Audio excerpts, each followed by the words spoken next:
Alright, in the last video we were talking about how do we get our surface velocities, and we said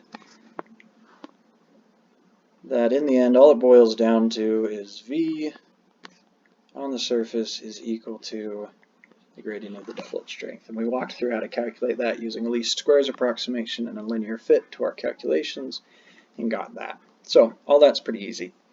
The next step is almost trivial, but I'll walk you through it just because. If we want to get the pressure coefficient C sub P, well, we're dealing with incompressible flow here, so we get 1 minus the magnitude of Vs squared divided by the magnitude of our free stream velocity squared. So you can loop through each panel, calculate for this for each one. Again, since we've assumed that velocity is constant over the surface of the panel, we're going to assume that pressure is constant over the surface of the panel. So you get one pressure value for each panel. Okay, that's all there is to it. Now, how do we get forces out of this? Well, we now know pressures. At least we know the coefficient of pressure, and we're going to stay non-dimensional here just because life is easier that way. As one of my professors put it sarcastically, of course, because who wants to do things dimensionally? He's a controls guy, so they never go non-dimensional. Anyway, if you look at a panel, and we've got pressure acting on it, well, pressure doesn't exert shear forces, and so pressure is always acting in the normal direction. Okay, and the way we've defined things, we have our normal vector pointing out, so we actually have that CP is acting in the opposite of the normal direction. It's pushing in on the configuration. Now, if you have a negative pressure coefficient, of course, that's going to be pulling outward. But think in terms of positive pressure here. Positive pressure is acting inward, so we've got it in the negative direction of our panel. So if I want to write out my force coefficient, and we should recognize this is a vector because it has a direction associated with it, then this is just going to be negative n times Cp on the panel. Now we have to be really careful here because our panels are different sizes, and since we're dealing with non-dimensional things here, we need to take that change in area into account. And so what we do with that is we multiply by an area fraction. We'll redimensionalize first by the area of the panel. So I guess I should put eyes on all these just to be clear.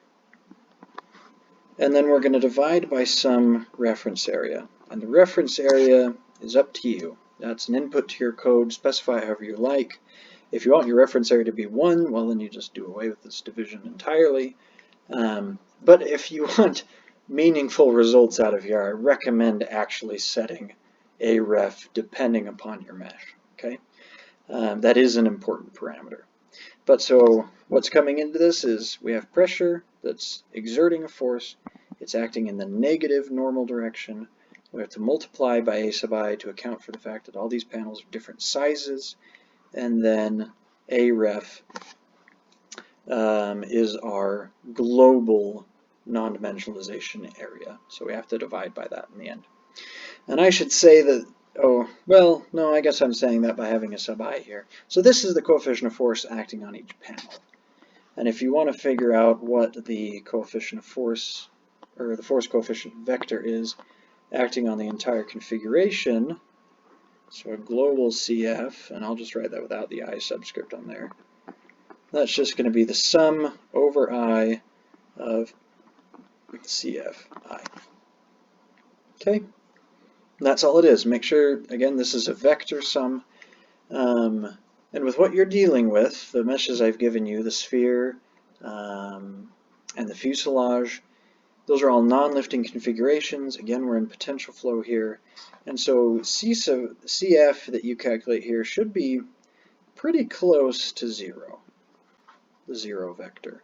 Now, of course, it's not going to be quite that, and honestly, you're probably going to end up around 10 to the negative 2, 10 to the negative 3 in terms of force coefficients coming out of that. Think about why that is.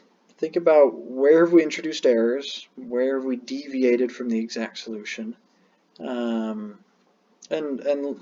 see what kind of thoughts that evokes. And we'll talk about this in class a bit.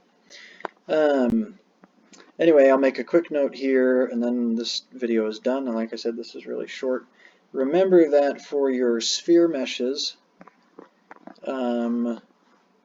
we have an analytic solution for CCP. And so calculate CCP on each panel, export that to ParaView, and then like we talked about in one of the previous videos, you can go ahead and plot that over a slice and extract that data. And then go ahead and pull out your aerodynamics textbook and look up the formula for pressure coefficient over a sphere. And again, that's analytic from the superposition of a single doublet and a a uniform free stream. And compare the two. How does your method do? How are we doing compared to the analytic solution? Run the random meshes through and say, okay, even with a random mesh, how am I? Am I super off? Am I pretty close? How am I doing? It's a fun exercise to see how close you are. Anyway, that's all for this video. I hope you've enjoyed it, and we'll see you next time.